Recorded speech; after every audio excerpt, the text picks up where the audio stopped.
Ticket ने आके इम्तिहान ही साड़ा मोबाइल ले लिया ते नहाते रहे हैं बचपन में मेरा साहब ये ते कूड़ मार रहा है मेरा मोबाइल मैंने पड़ा होना लाइव अपने फैनां नूं दिखाओ नहीं मेल होना की बने हेलो कुछ नहीं जनाब की हाल है जी अस्सलाम वालेकुम। आज हम एक दोस्त के यहाँ फौतगी पर फाते खानी के लिए जा रहे हैं और ये बड़े ख़तरनाक रोड से गुजरा हुआ है। चले विज़िट करवाते हैं आपको। बड़ा ख़तरनाक रोड है, छोटियां टिकेटियाँ बहुत ज़्यादा होंगी इस रोड के दूर दूर तक बंदे ही नहीं है।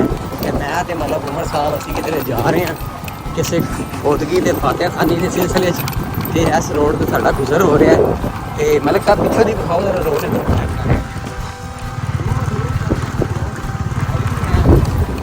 बस दुआ करो अल्लाह पाक खैर खैरियत नाल सानू लै जाए इस रोड तो। काम खतरनाक तो बड़ा है, कुराड़ा भी बड़ा है, लेकिन की करिए फिर हुण मजबूरी है, जाना भी है। इस रोड तो गुजरना साडी मजबूरी हैगी, साडे ते दुआ करना गाइस, क्यों जी मलिक साहब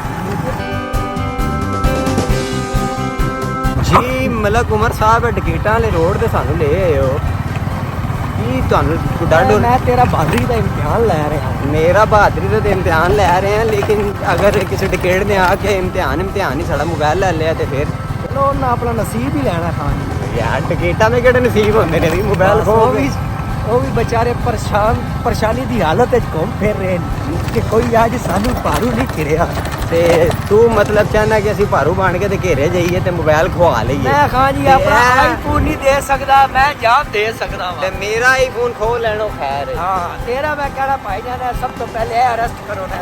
लो जी ए पिछों तुसीं देख सकते हो असीं कोई 30-35 किलोमीटर इंज दे रोड तो सफर करते आ रहे थे। पूरे राह ते मैंने डर लग रहा है, मलिक साहब ने मैंने फसाया। असीं अपनी गड्डी खड़ी की है पीछे उतों लिया दोस्त को स्कूटर क्योंकि स्कूटर वाला राह आया तो गड्डी अलाओ भी स्कूटर वाली सट असीं झल लांगे ₹1.5 लाख का स्कूटर है, गड्डी वाली सट साढ़े कोलों नहीं चली जानी है।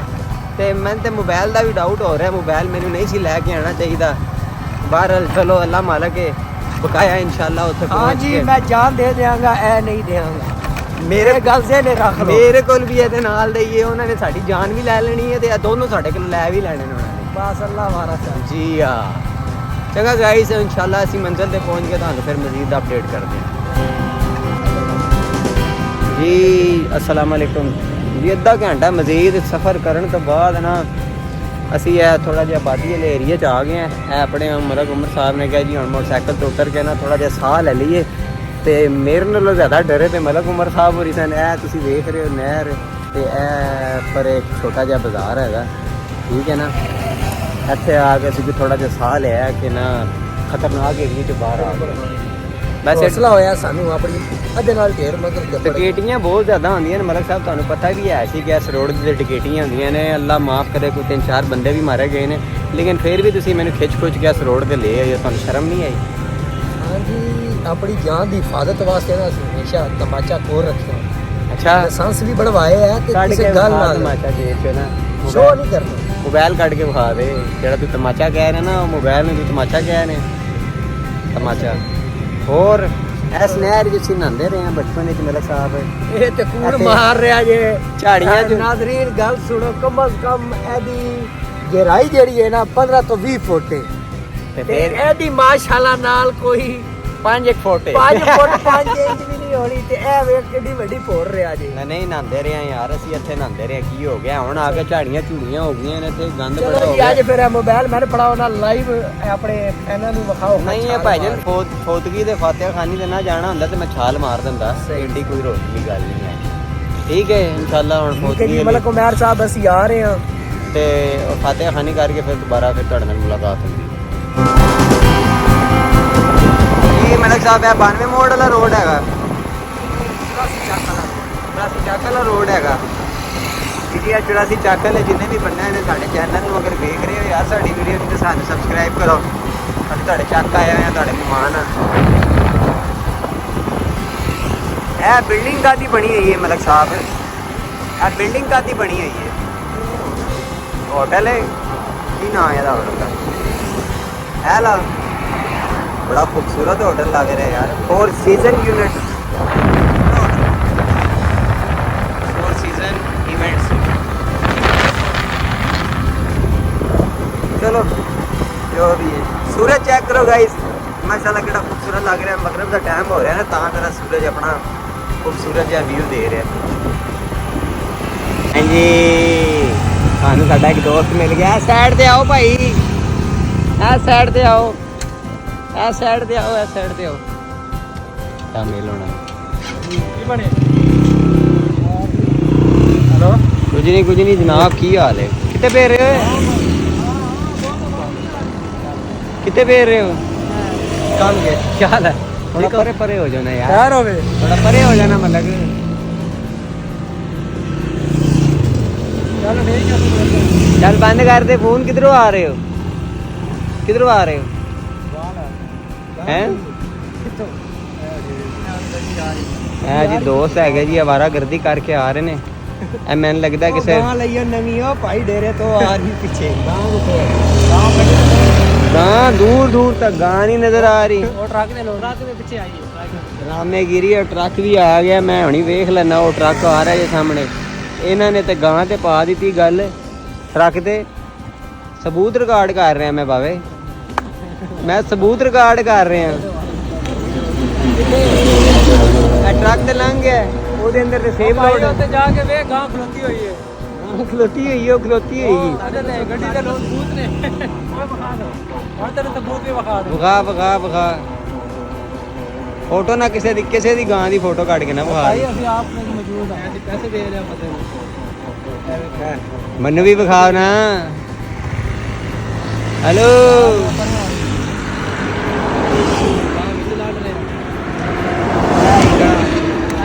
इधर वीडियो ਇਹ ਗਾਂ ਲਈ ਹੈ, ਲੋਡ ਕਰ ਰਹੇ ਹਾਂ। अच्छा ਇਹ ਲੋਡ ਕਰ ਰਹੇ ਹਾਂ। हाँ ਇਹਨਾਂ ਪੈਸੇ ਗਿਣ ਰਹੇ ਹਾਂ। अच्छा मैं वां है तू ही है। ਇਹ ਮੇਰੇ ਨਾਲ ਬੰਦਾ ਪੈਸੇ ਹੱਥ 'ਚ ਨਜ਼ਰ ਆ ਰਹੇ ਨੇ। हाँ हो नजर आ रहे हैं। ਅੱਛਾ ਡੇਢ ਕੇ ਹੋ ਗਏ। अच्छा ਇਹ ਵੀ ਜਦ ਇਹ ਪੈਸੇ ਕੱਢ ਕੇ ਭਾਈ ਨੂੰ ਦੇ ਰਹੇ। देते हैं तो गां किथे? ਗਾਂ ਪਿੱਛੇ ਗੱਡੀ 'ਚ ਲੋਡ ਹੋ ਗਿਆ। ਗੱਡੀ ਆ ਕਰੇ ਆ ਜਾਏ। चलो, ਉਹ ਆ ਗਿਆ। वो आ गई। ये गां भी देख रही है, जरा सब्र कर दो। साथी बोल रहे हैं, झूठ बोल रहे हैं। गां सी देखनी है। गां आ तो गई है। नहीं भाई, गां तो सच्ची मुच्ची मरी है जी, बीमार जी लोड हुई है डाले देते। ਸਾਡੀ ਆਪਣੀ ਬਾਜ਼ਾਰੋਂ ਜਾ ਰਹੀ ਹੈ। 2,40,000 ਲਈ ਹੈ। किन्ने दी? 2,40,000 2,40,000 रुपए दी दुध देंदी है। 20 ਦਿਨਾਂ ਬਾਅਦ ਸੂਪ ਆਣਾ। 20 ਦਿਨਾਂ ਬਾਅਦ ਗੱਬਣ ਇੱਥੇ ਹੁਣ ਡੇਰੇ ਤੇ ਲੈ ਕੇ ਜਾਓ। ਉੱਥੇ ਵੇਲੇ ਤੇ ਪੁਰਾਣਾ ਸ਼ੰਡਾ ਪਾਇਆ।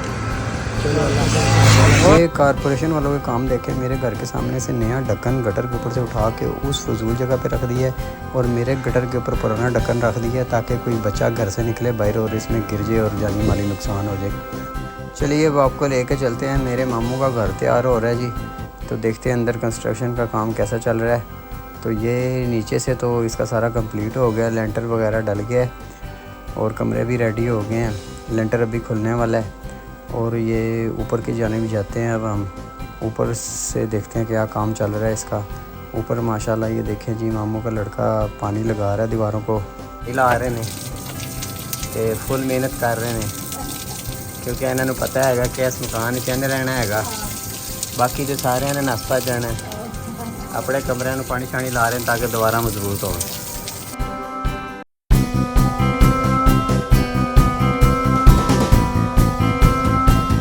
जी अब हम क्वींस होटल में आए हुए हैं। माशाल्लाह मेरी भांजी जो है वो 1 साल की हो रही है और 28 अगस्त को उसकी सालगिरह है। तो सालगिरह के लिए ना हम बर्थडे के अरेंज के लिए ये होटल बुक हमने की है। यहाँ हमने 50 बंदों की सीटिंग की है और खाने शाने का इंतज़ाम होगा। अभी बलून्स वगैरह की सेटिंग करवानी है, तो फ़िलहाल तो मैं विज़िट करने के लिए आया हूँ।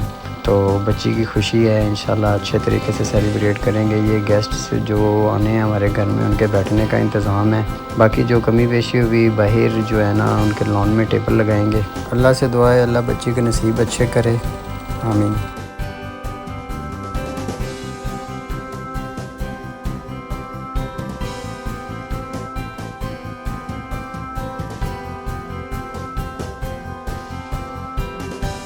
जी ये हमारे गांव का होटल है। होटल का नाम है नहर के किनारे। इन्होंने बड़ी वीआईपी किस्म की सेटिंग बनाई हुई है। बैठने के लिए चेयर्स टेबल्स वगैरह का भी इंतज़ाम है।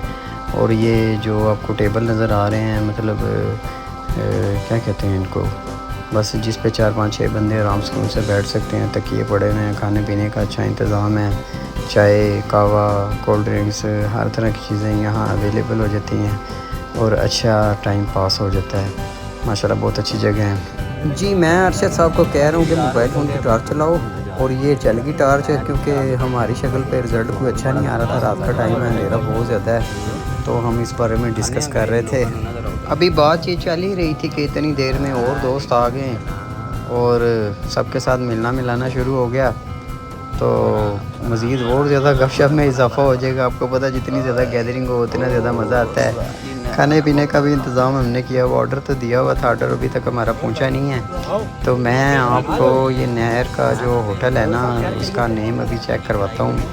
होटल के जो बोर्ड है होटल का, नहर के किनारे, होटल नहर के किनारे, मतलब ये लिखा हुआ है सामने, नहर के किनारे फास्ट फूड। बहुत अच्छा होटल है सरगोदा का। ये 78 वाली पुली के पास है और यहाँ बड़ा पुरस्कून माहौल है।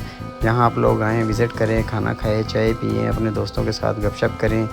बड़ा पुरस्कून माहौल है, कोई शोर शराबा नहीं, कोई ट्रैफिक का शोर नहीं है। अगर आपको मेरी वीडियो पसंद आई है तो मेरे चैनल को सब्सक्राइब करें और प्रेस द बेल आइकन। शुक्रिया।